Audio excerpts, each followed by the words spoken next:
बैठ जाएंगे, ध्यान करेंगे, उसी स्थान पर मुझे गोविंद की प्राप्ति हो जाएगी।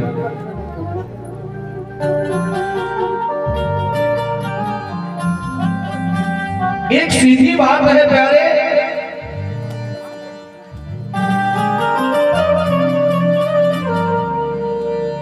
बोले महाराज आपने बताया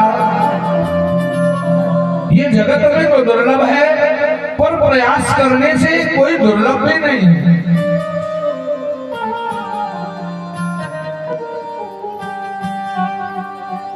पर ये लोगों का विचार है महाराज कथा सुनना कहाँ चाहिए ये भी हमें बता दें, किन किन जगहों पर कथा हो सकती है। बोले मुख्यतः 4 जगह हैं जो शास्त्र में बताई गई हैं। सर्वप्रथम महाराज तीर्थ में जाकर के कथा श्रवण करना चाहिए, ये भागवत के महात्म्य में बताया गया है।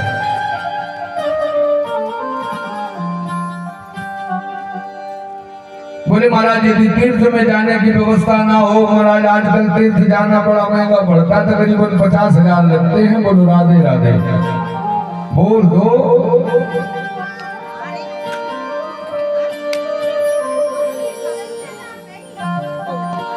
महाराज मान लो यदि धन की भी व्यवस्था कर लेंगे, किसी भी तरह तो शरीर नहीं चलता। क्या बताएं महाराज, कई लोगों के घुटनों में दर्द होता है, तो कई कमर से परेशान होते हैं, तो कोई शरीर का भारी, तो कई अधिक दुबला, नाना प्रकार से ग्रसित रहते हैं, तीर्थ जाने के योग्य नहीं होते। क्योंकि और कई लोगों को तो महाराज तीर्थ जाना पसंद भी नहीं है। महाराज ये भीड़ भाड़ होती है, कौन जाए, समय कष्ट होता है, दर्शन भी ठीक ठाक नहीं होते, ये घर से बैठ करके विचार कर लेते हैं। बोलो राधे राधे हाथ उठा करके बोल दो।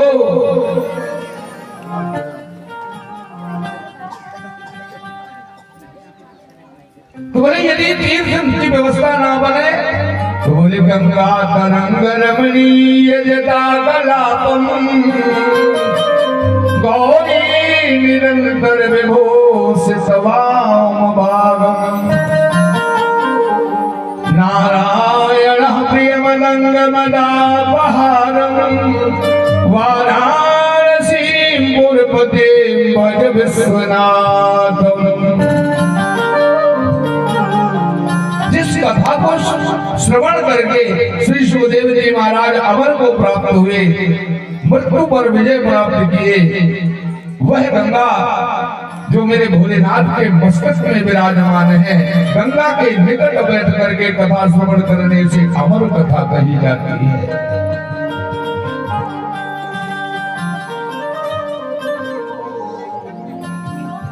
तो गंगा के किनारे जाकर के कथा श्रवण करना चाहिए, ये द्वितीय स्थान है। बोले महाराज क्या बताएं, आजकल प्रयागराज जाना भी बड़ा कठिन हो गया। जब से कुंभ लगा अनेक भीड़ लगती है महाराज, जगह खड़े होने की मिलती नहीं। बोलो राधे राधे बोल दो।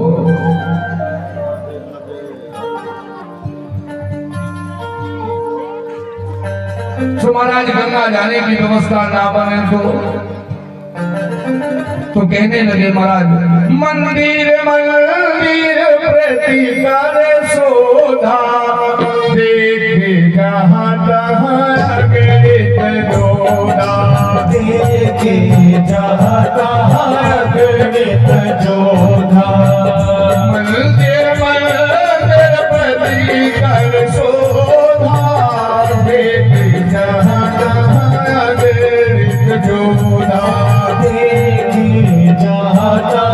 अगणित जोधा, गयो दशानन मंदिर माही, अद्वितीय कही जात सुनाई, अद्वितीय कही जात सुनाई, अद्वितीय कही जात सुनाई।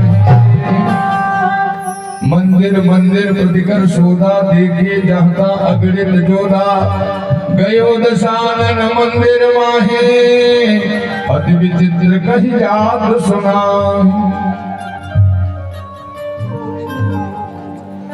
महाराज यदि मन की मंदिर मिल जाए तो कथा सुनना चाहिए, यदि गांव का देवालय मिल जाए ना तो वहां बैठ करके कथा सुनना चाहिए।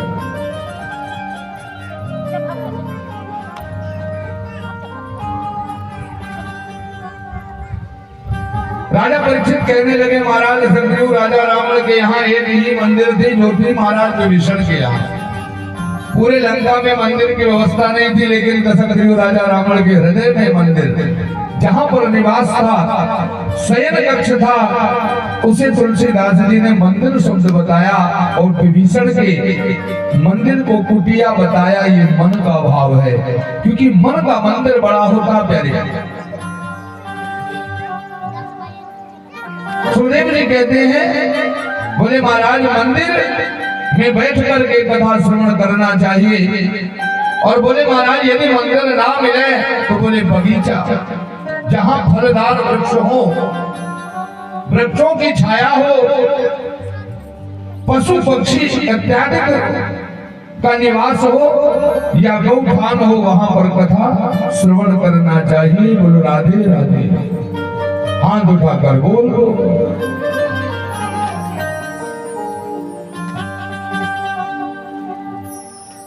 और हमारा आपका तो बड़ा सौभाग्य है कि हनुमान जी महाराज के दरबार में बैठे हैं। बगल में हनुमान जी, सामने ब्रह्मदेव और बगल में महाराज हमारे भोलेनाथ का निवास है। जो अमरपुर ग्राम नाम पड़ा ना,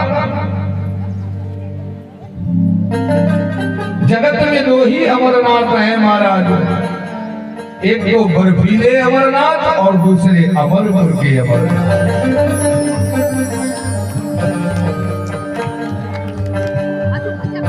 हम आप समझ नहीं पाते हैं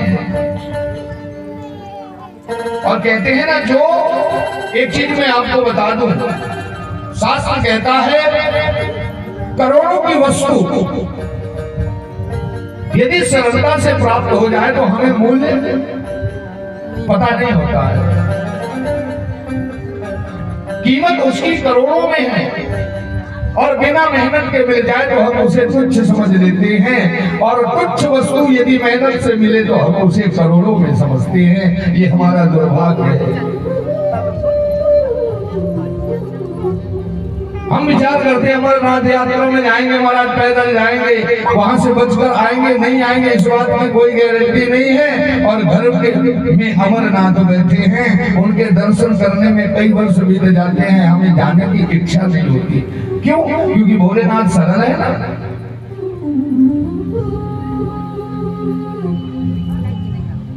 हम विचार करते हैं बागेश्वर धाम जाऊंगा, फलाने जगह जाऊंगा, दक्षिणमुखी जाऊंगा, यहाँ जाऊंगा, वहां जाऊंगा, और हमारे नगर में साक्षात हनुमान जी महाराज बैठे हैं। उस मंदिर में दर्शन करने के लिए हमारे पास टाइम भी नहीं है।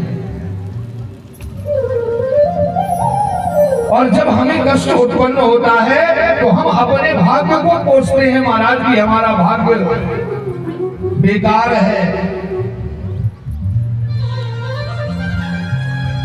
कई लोगों की जब परेशानियां होती है ना तो हम अपने आप ये विचार करते हैं ये मेरे किस्मत में था जो आज मुझे भोगना पड़ रहा है।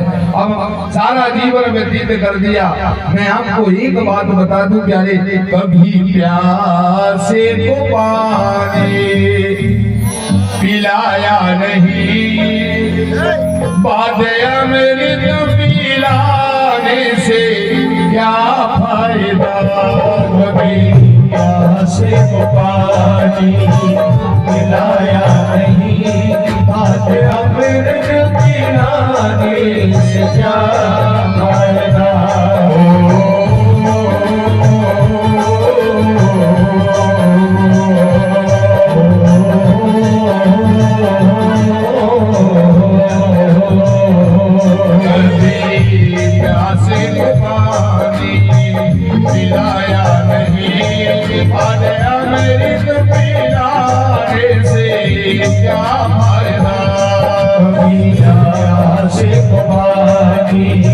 मिलाया नहीं, बात अमृत पिलाने से क्या फायदा। गिरते हुए को उठाया नहीं, बाद आंसू बहाने से क्या फायदा।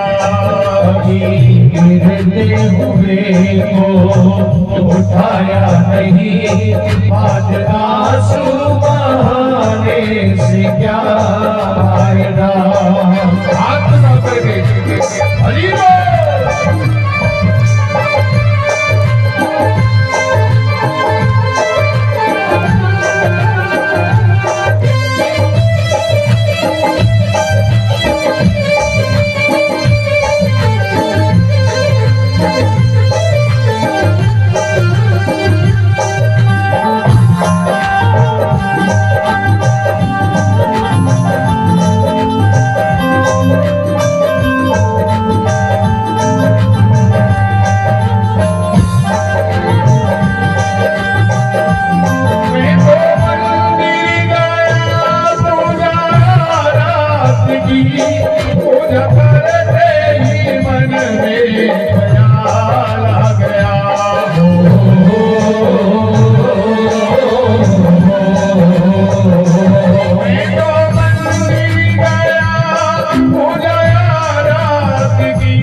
दया ना करी, बात पूजा के करने से क्या फायदा। प्यासी को पानी मिलाया नहीं, आज अमृत पिलाने से क्या फायदा।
धोया मगर मन को धोया नहीं, बात गंगाना से क्या फायदा।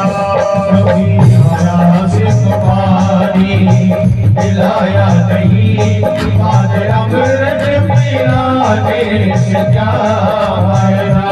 कभी गिरते हुए को उठाया नहीं, बाद आंसू बहाने से क्या फायदा। कभी गिरते हुए को उठाया नहीं, आज आंसू बहाने से क्या फायदा। श्री राम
ख्याल आ गया। कभी ज्ञान किसी को बांटा नहीं, बात ज्ञानी कहलाने से क्या फायदा। कभी ज्ञान से को पानी मिलाया नहीं, बात अमृत पिलाने से क्या फायदा। कभी भूखे भोजन कराया नहीं, बात आंसू बहाने से क्या फायदा। कभी ज्ञान से को पानी मिलाया नहीं, बात अमृत पिलाने से क्या फायदा।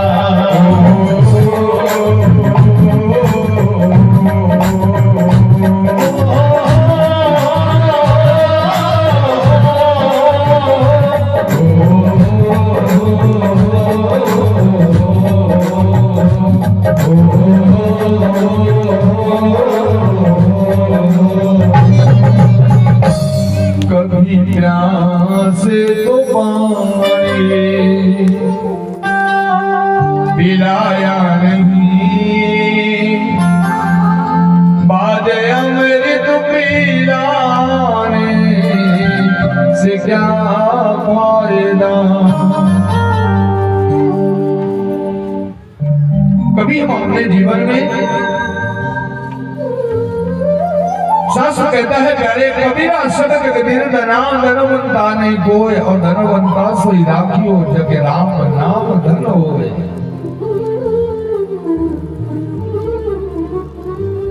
ये गाड़ी बंगला मकान दुकान ऐशो आराम ये कुछ दिन के साथी है प्यारे। बैठो बैठो बैठो। और जब समय आता है ना, आ गया। तो ये मकान दुकान ऐसो आराम हमारा साथ छोड़ करके दूर भाग जाते हैं। किसी के काम जो आए उसे इंसान कहते हैं, पराया दर्द अपनाए उसे इंसान कहते हैं।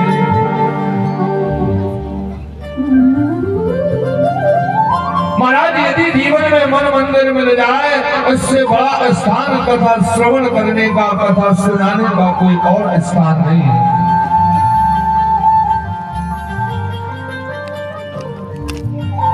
रुकना रुकना रुकना। महाराज कब तक कथा श्रवण करना चाहिए। राजा परीक्षित ने सुखदेव जी से पूछा, महाराज कोई टाइमिंग भी है कथा सुनने की क्या? बोले एक घड़ी आधे घड़ी और याद की याद, तुलसी चर्चा नाम की कटे कोट अपराध। जरूरी नहीं है महाराज की जीवन भर हरि का भजन करोगे तो कमाओगे क्या, फिर परिवार को खिलाओगे।